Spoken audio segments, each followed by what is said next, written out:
There's a moment, after the breaking, before the becoming, when everything inside you asks to be witnessed. That's what this space is for. For the stories that have waited patiently. For the truth that have lived too long in the dark. Because even if no one believed you at the time, even if your truth was buried under years of survival, it still matters. Here we meet ourselves in the echoes. We remember what was forgotten. The body remembers, the heart remembers. And when we speak, we give those memories direction. Healing has taught me something survival never could. That our stories don't lose their power when we speak them. They become medicine. Every time one of us speaks, another person finds their way back to themselves. This is Born Tired, where survival meets healing. A podcast for those of us who grew up in survival mode, but are ready to heal and speak our truth. I'm Irene, a cycle breaker who is learning what peace feels like after years of survival. Every episode is an invitation to rest inside your truth, to feel seen, and to remember you are never alone. This is what it sounds like when silence finally breaks. Before we begin, I want to share a gentle reminder. This episode includes stories and reflections about domestic violence, childhood trauma, and abuse. Please listen in a way that feels safe for you. If at any point you need to pause or step away, honor that.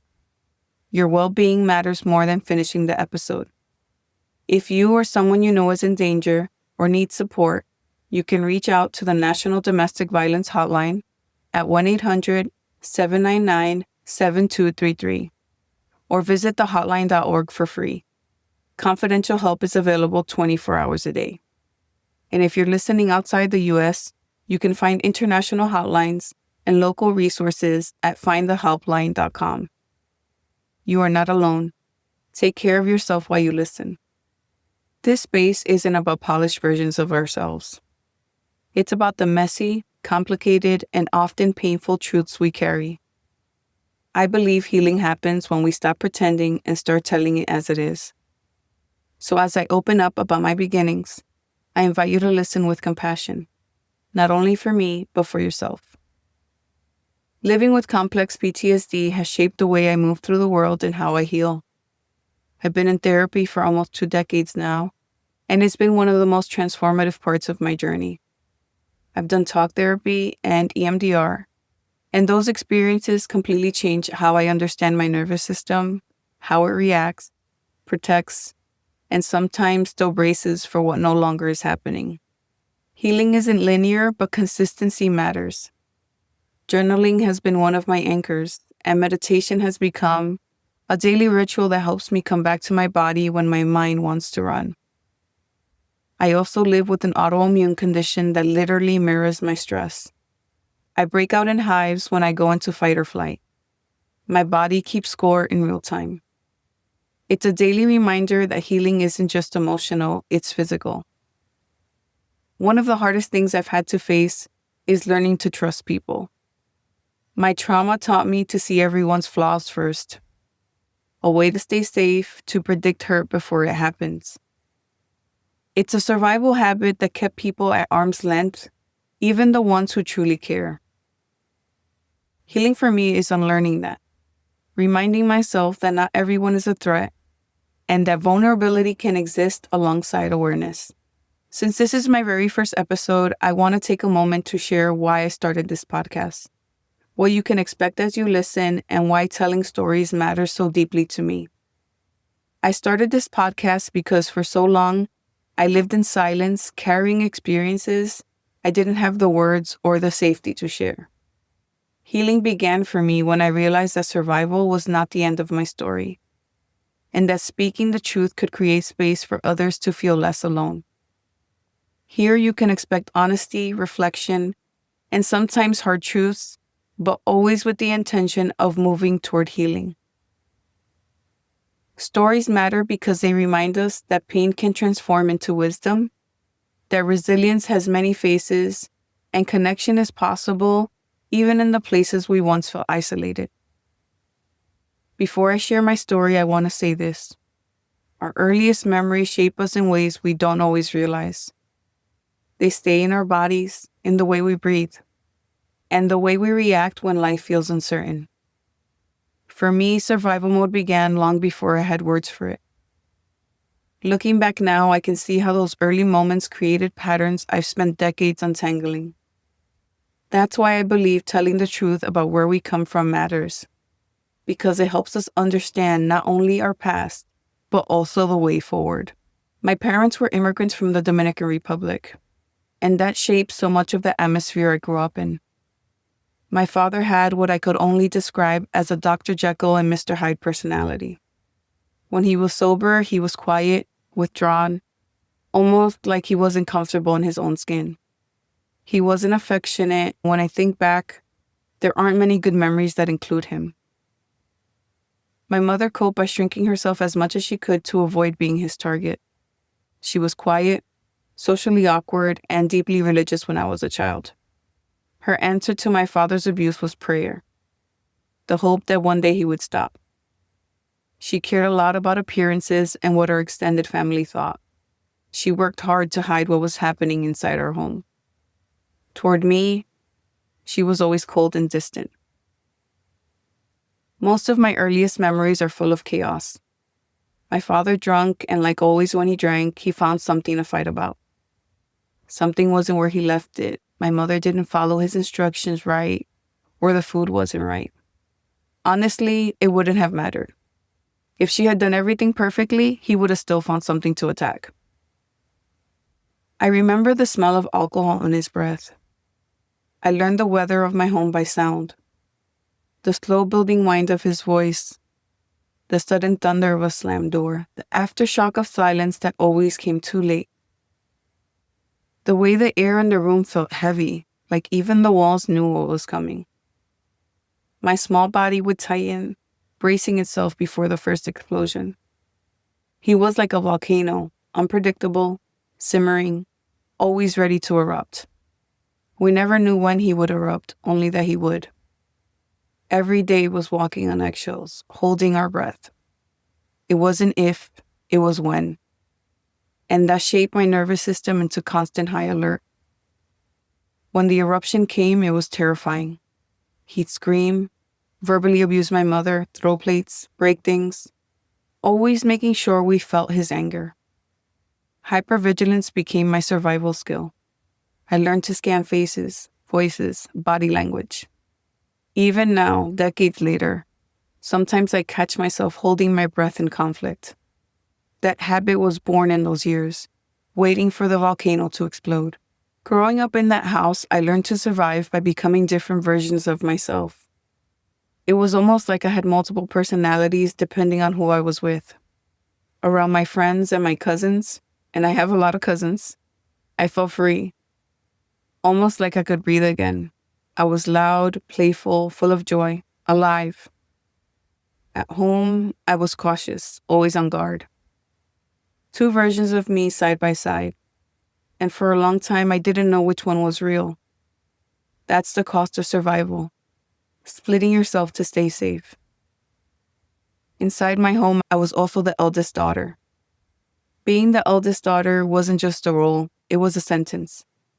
I became the translator, the protector, the caretaker. My parents were immigrants who didn't speak English, so the responsibility fell on me to bridge two worlds. From the time I was a child, I was handed documents, bills, school letters, medical forms, and asked to figure them out. I stood at counters I could barely reach, trying to explain words I didn't fully understand. And when I guessed wrong, when I hesitated, when I didn't know which box to check, I was called stupid. That word planted itself in me like a thorn. It hurt more than any confusion ever did. I was a little girl doing adult work. That weight bent me. It cracked me. And I'm still learning how to mend those cracks. It didn't make me stronger. It taught me what it feels like to live under constant pressure. And don't get me started on the punishments that came in many forms. The verbal abuse, the physical abuse. And other times it was the complete opposite. Being completely ignored. Each variation carried the same message. I was powerless under his volcano. and no matter how still I tried to stay, the eruption would always find me. I must have been 3 or 4 years old the first time I remember him hitting my mom. He struck her so hard across the head that her ears started bleeding. I remember being so scared, too small to understand, but old enough to know this wasn't right.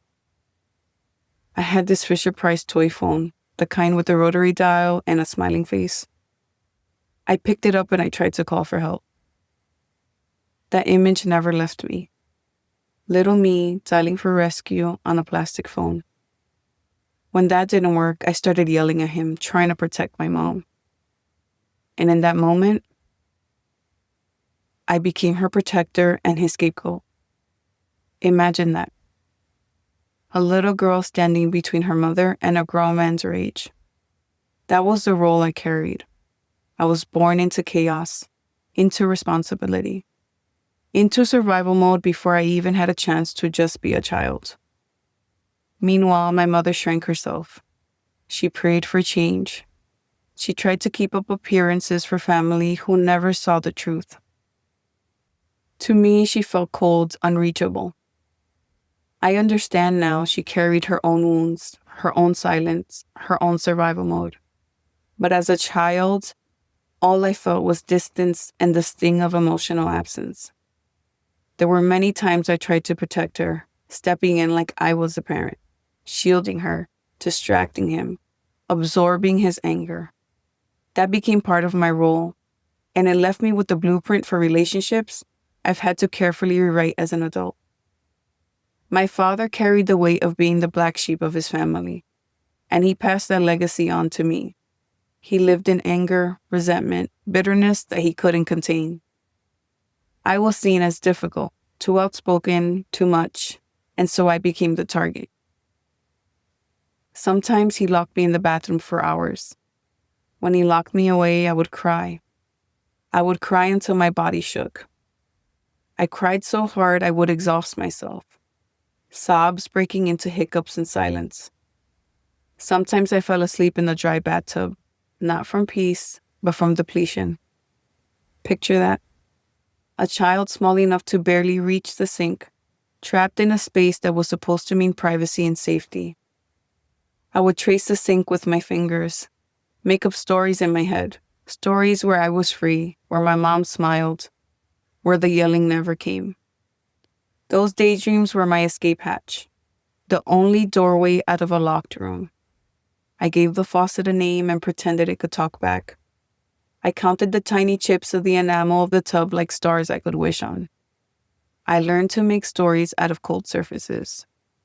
I learned that if I hummed quietly, the sound filled the space just enough to keep the fear from swallowing me. And over time, that bathroom became more than a punishment.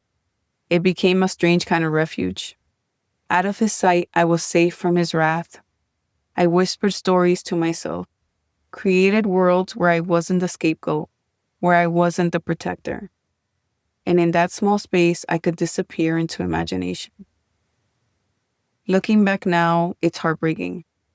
My first safe haven was a locked bathroom. A place meant to isolate me became the only corner of the house where I could breathe.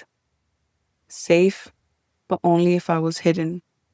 Loved, only if I disappeared.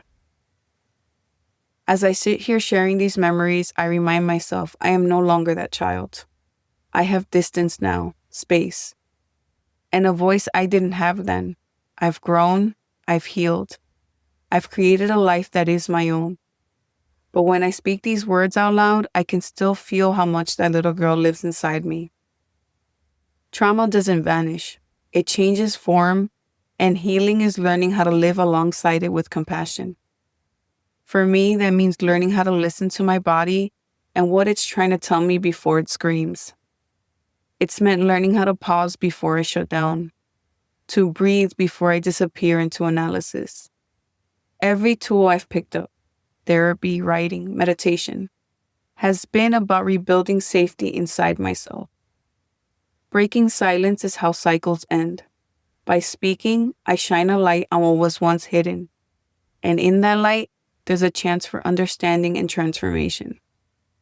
Telling the truth is a first step towards freedom. I don't tell these stories to dwell on the past or to reopen old wounds. I tell them because silence was the soil that allowed so much pain to take root in my family. The patterns it created stayed with me for decades, shaping how I saw myself and others.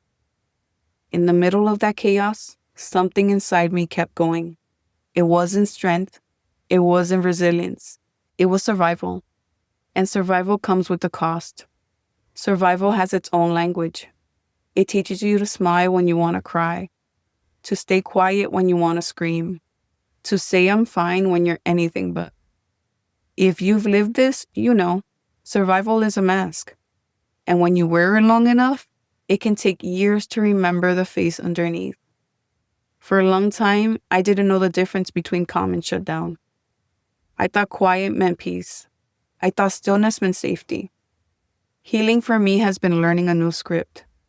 Feeling the full breath, not the half. Naming what happened without shrinking around it.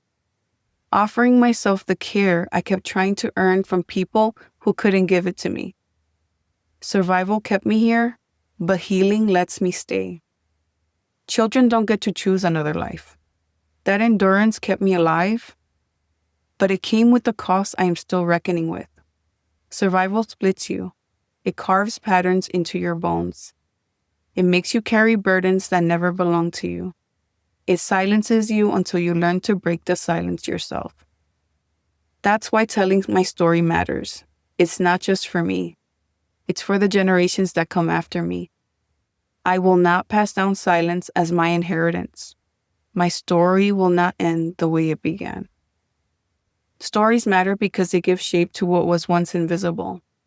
They let us name what we could not name as children. They transform memory into testimony, and testimony becomes a bridge. Every time someone hears a story like this and says, "Me too," another thread is woven, and those threads connect us. Together, they create something strong enough to hold what once felt unbearable. That's the power of truth. If you're listening and some part of my story feels familiar, I want you to know this. You're not broken for having survived. You did what you had to do to endure. And those adaptations, even if they feel heavy now, can be transformed. Healing is possible, and it opens space for life beyond survival. I hold both grief and gratitude. Grief for the little girl who lived in fear, and gratitude for the woman who found her voice. This podcast is part of that voice. Speaking it out loud is my way of reclaiming myself. My hope is that in hearing it, you'll feel permission to reclaim yourself too, because none of us are as alone as we once believed. I was born into survival mode. There is no before the trauma. From the very beginning, chaos was the language of my home, and silence was never an option. I became the one who said what others wouldn't. And even though that meant being misunderstood, it gave me a voice that connects me now to others who know the cost of speaking up.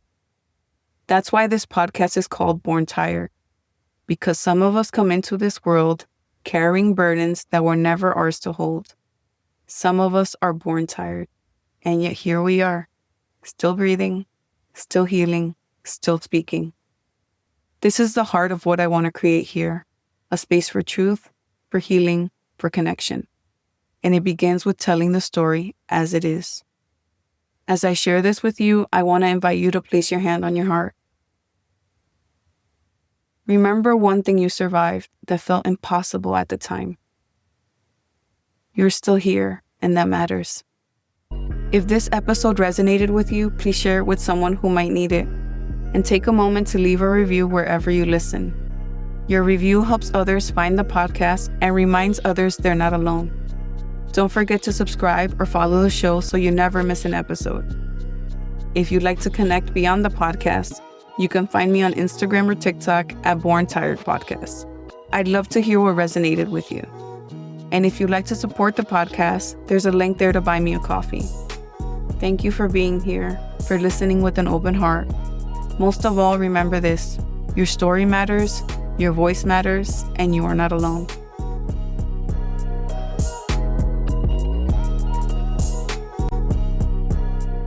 This episode was written and narrated by Irene Torres.